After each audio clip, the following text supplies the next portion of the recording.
On part donc avec l'innovation. L'innovation et... comment je cherche un... non mais Justine, je cherche une expression. On peut innover dans des terrains qui sont pourtant les plus classiques du monde. On est d'accord? Ouais. Et donc... Ce que tu veux faire toi avec Colette, d'ailleurs le nom de l'entreprise porte bien ce qui est en train de se passer. Ce que tu veux faire toi avec Colette, c'est juste que les enfants restent chez leurs parents, sauf que c'est pas leurs parents, quoi. Voilà. C'est à peu près ça. Ouais. C'est un peu ça le sujet. Ouais, tout à fait. En effet, je pense qu'on peut innover et surtout avec le sujet de ce qu'on appelle des seniors aujourd'hui. Il y a énormément à faire, sachant que en 2030, dans 10 ans, on aura 20 millions de Français qui auront plus de 60 ans. Donc c'est. J'en ferai partie, Justine. Donc parle-en avec respect. Ah, mais bien sûr, absolument. non, mais on est vraiment face en fait à ce défi de la longévité. Et d'ailleurs, ça fait aussi partie du programme du président de prévenir la perte d'autonomie. Et aujourd'hui, on se retrouve. Déjà aujourd'hui, et je pense dans 10 ans, on va se retrouver avec énormément de personnes seniors, donc encore autonomes, mais qui ont absolument aucune envie d'aller en maison de retraite ou en EHPAD, et qui par ailleurs ont énormément de chambres à la maison inoccupées qui pourraient rentabiliser, quoi. Donc nous, l'idée de Colette, pour un peu venir au sujet, c'est d'aider les étudiants et les jeunes actifs de moins de 30 ans à s'installer chez des seniors de plus de 60 ans qui ont donc une chambre libre à la maison. Ce qui leur permet en fait de deux choses, à la fois de rompre la solitude, parce que malheureusement, il y a de plus en plus de seniors et il y a aussi de plus en plus de seniors isolés qui souffrent de solitude, c'est un peu le mal du siècle, et ça leur permet de générer des revenus complémentaires parce que voilà, avec l'arrivée à la retraite, les revenus chutent, les charges restent stables, Ouais. et donc il faut aussi trouver des moyens pour rester... Les charges restent stables, non, pas tout à fait quand même, parce que les enfants s'en vont aussi, hein, quand même. Oui, voilà. tout à fait, oui, donc, c'est vrai. donc tu veux en remettre d'autres justement dans leur chambre, mais les premiers sont partis. Pourquoi? Enfin, c'est là où... Bon, ok. Pourquoi pas?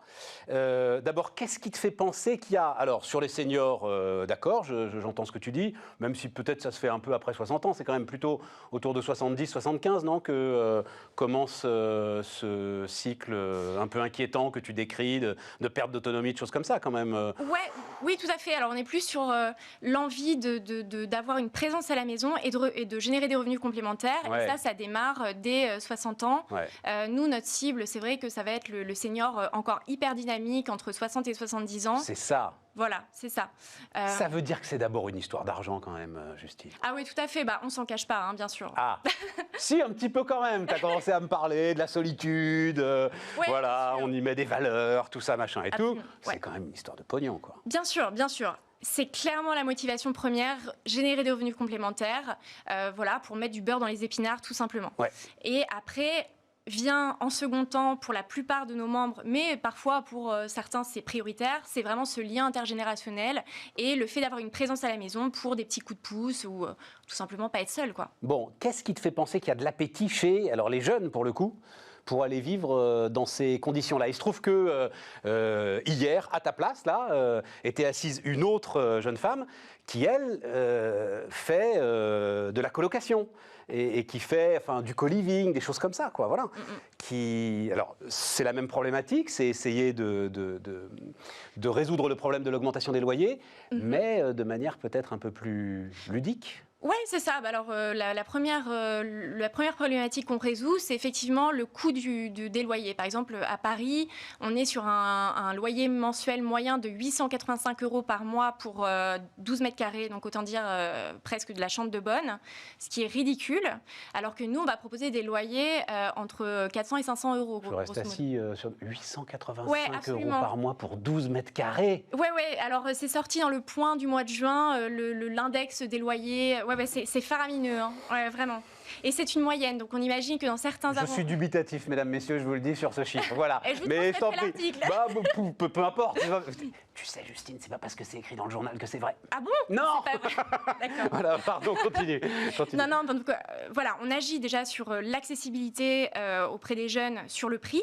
Et après, en fait, c'est aussi un moyen d'apporter une dimension solidaire à son logement. Ouais. Il y a des jeunes qui sont vraiment dans cette recherche d'avoir quelqu'un qui va pouvoir leur apprendre des choses. Ouais. beaucoup arrivent de la province sans aucune attache à Paris, sont contents d'avoir quelqu'un qui va les guider, etc.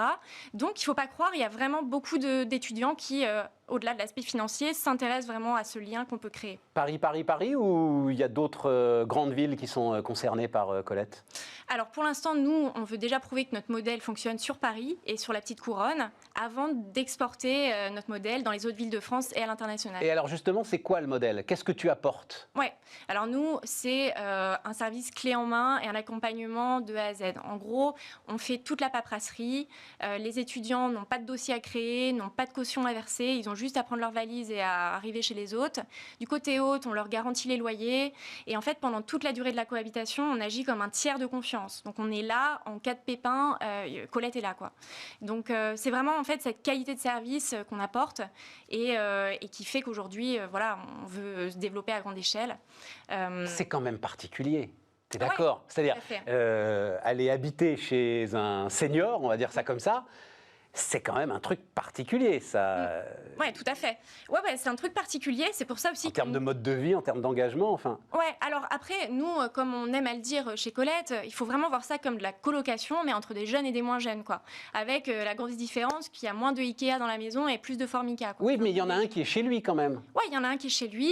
Après, tout est quand même cadré. Toutes les cohabitations nous sont encadrées par le contrat de cohabitation intergénérationnelle. Il y a une charte.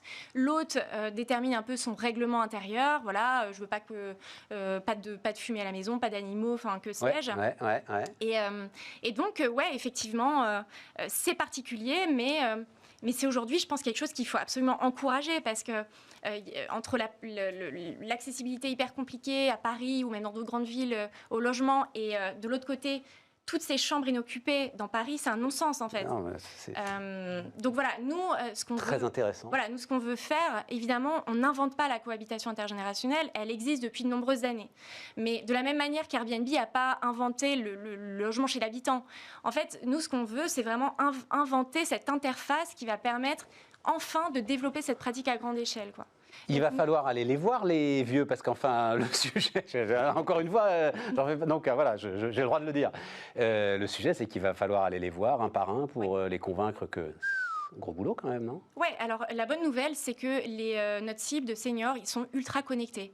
Aujourd'hui, on arrive à les toucher par nos messages en ligne, sur les réseaux sociaux. Ouais, c'est assez fou. C'était un petit peu un... Facebook notamment? Alors Facebook, ouais, beaucoup Facebook. Ça va pas arranger la réputation de Facebook d'ailleurs. Non, mais le réseau social des seniors. Ouais, en tout cas, nous, c'est assez flagrant. Ouais. Et donc, on arrive à les toucher par ce biais-là. Après, en tout cas, dans le process, nous, de cohabitation, on va faire la visite à domicile, évidemment, pour vérifier les logements, apprendre à connaître nos hôtes, parce qu'il faut savoir qu'après, on met ensemble, on fait matcher des... Tu vas faire un peu de matching, mais forcément. Voilà, exactement. On fait matcher des profils qui vont vivre ensemble jusqu'à 10 mois, 1 an d'année scolaire. Donc, on a tout intérêt à mettre ensemble les personnes qui s'entendent.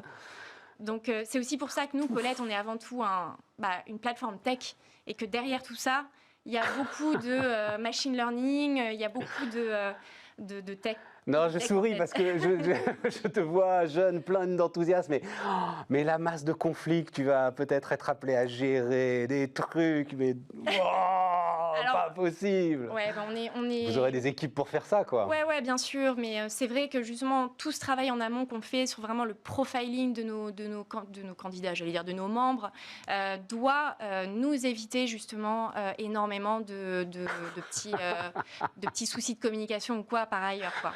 Mais voilà, on est jeune, on est une start-up. Mais oui, mais c'est formidable. Mais bien sûr, non, mais bravo, on est plein d'enthousiasme. Bravo. Non, et puis tu as cité Airbnb, j'imagine que tu as ça en tête.